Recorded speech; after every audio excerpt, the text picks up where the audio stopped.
Welcome to the Slop Farm. Enjoy the video. In this video, I will compare Audi S5 vs Toyota Supra, which is better.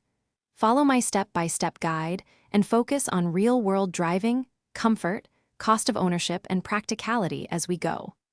I will point out the biggest differences in power delivery, chassis feel, and interior quality, and I will explain who benefits from each car.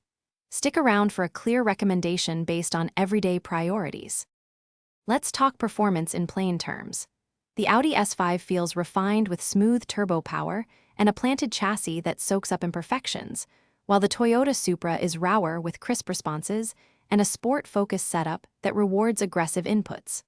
I'll compare acceleration feel, gearbox behavior, and how each car communicates through the steering. By the end, you'll understand which driving personality matches your taste and daily routes. If you're enjoying this comparison, please subscribe and hit like to help the channel grow and get more useful videos. Quick recommendation.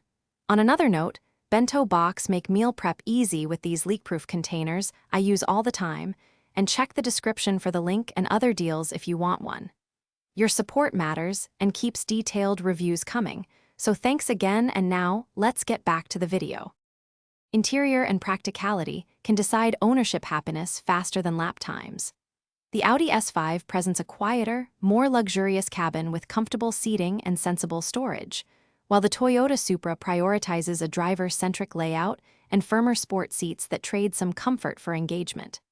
I'll cover infotainment, cargo space, and real-world ergonomics, so you know which car fits your commute, weekend plans, or passenger needs with minimal surprises. Thanks for watching. Consider subscribing if we helped you today.